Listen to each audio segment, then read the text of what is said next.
Hey, FC here. Welcome to our video on Tire Cornucopia. We've got 5 cars back here that we put fat tire conversion under it, and or a large tire conversion. Um, we've got the first car that I ever put a large tire conversion under, and what I like to do is go over each car, give you a closer look at them. A lot of these cars have already been in some videos, but you'll get a closer look in this video and kind of explain what it took to get the tires under each car. Explain, we use,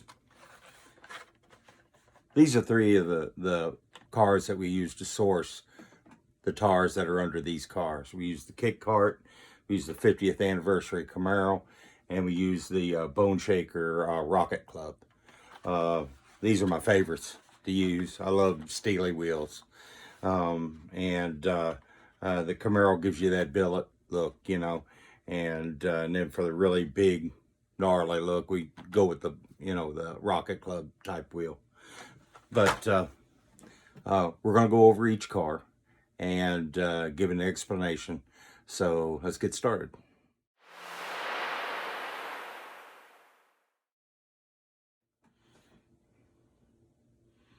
Okay, our first car is a 70 Challenger. Now this was the first car that I put big tires under, and you can see right there, it's got some real fatties under the rear. This is the first car that I broke down. The first car that I used the brass axle conversion in to space the tires out, like I've explained a bunch of times, and got my spacing right. To get the tires under the rear of the car, I had to mill out the rear of the car with a Dremel and a mill bit. And you have to be extremely careful, because that mill bit will grab and spin around the outside of your car and ruin your paint job. I've done it on a bunch of them.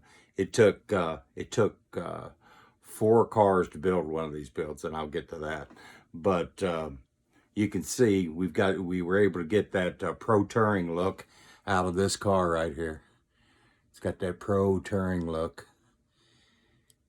And but to get those tires up in that body like we have it, we really had to mill her out. And the only thing you can do on that is you cut and you cut and you put everything back together and mock it up, and you roll it and see if it rolls. And if it's hitting and you still need more clearance, you cut out a little bit more and a little bit more until you finally get it right.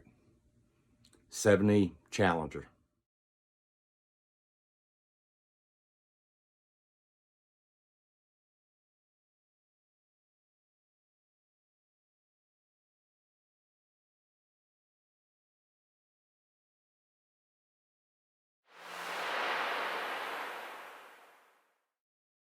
Next up is the 69 Chevelle.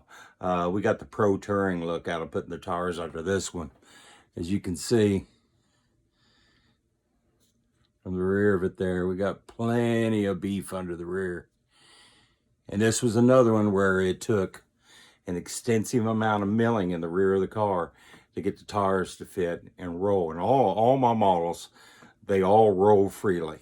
I mean, they might not go down the track straight or fast, and they'll jump, and that's because of the rubber tires. But all my cars, all my Hot Wheels, once I put tires under, they all have to roll freely. I won't have it any other way. The brass axle tubes in this car actually dropped this car down, and that's why we got the real, squatted look to it. But 1969 Chevelle.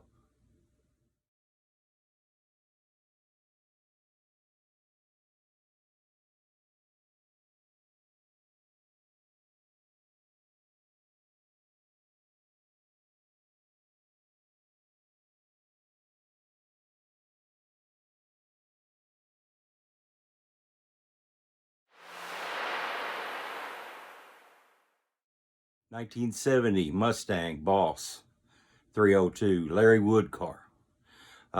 This is a really, really nice car.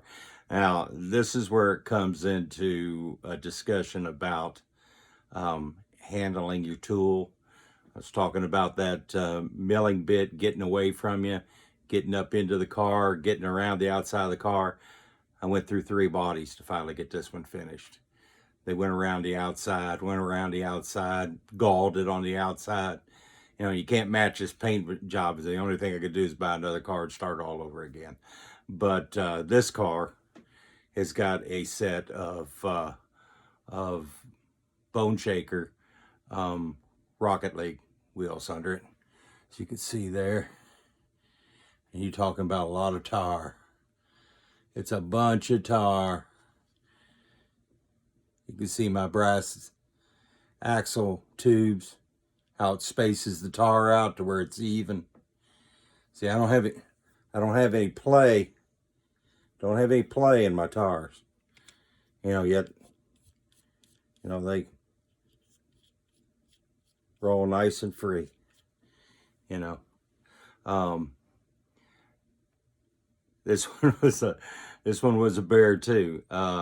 When you get into these, another thing I haven't mentioned is not only do you have to mill the inside of the car, you have to mill a lot of the interior to make clearance for the big tires too. So not only are you milling the inside of the body, you're also milling the interior and cutting the interior to where it'll fit and make these things roll nice and easy the way they should.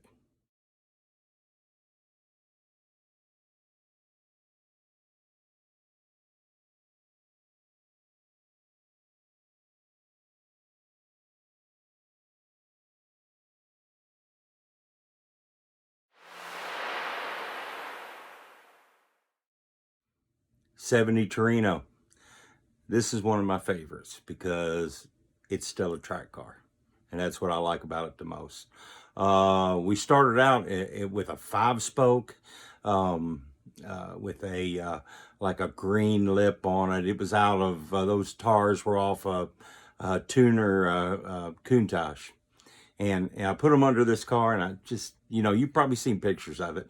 Those are the first pictures of the car. I didn't care for it too much. So by that time, I'd run into Steely's, and I thought, well, you know, I'm going to try a set of Steely's under this. So we ran across the kit cart, had a nice set of Steely's and big rears on it. So I popped them off and popped it on it, and that was the ticket right there. Of course, you all have seen this car. Big tar under the rear. And the cool thing about it, you know, it still goes down the track, and goes down the track good too. So 70 Torino with Steely's.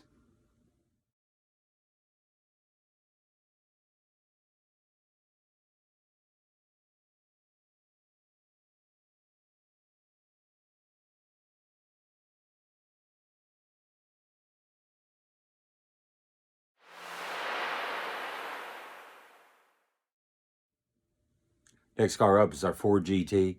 This car took the most amount of milling of any car that I've done. It took milling in the front, and it took milling in the rear to get these the Rocket League wheels under it. Also, if you look, these Rocket League wheels have been painted. Chassis been painted. Did some interior detail. See the red of the intake. The interior is black. Was gray. We've got some detailing the exhaust, the intakes in the front. Now the one thing that's difficult about this car in the front when we did our milling is we had to be careful not to cut through where those intakes are, and that was close. I mean, it got close to be able to get these wheels to, you know, roll as free as they roll. And in the back had the radius, the wheel wells cut up on the inside, cut on the interior. There was a lot of cutting in this car to get it where it is like that. I mean, and it turned out really good. So Ford GT, our last offering.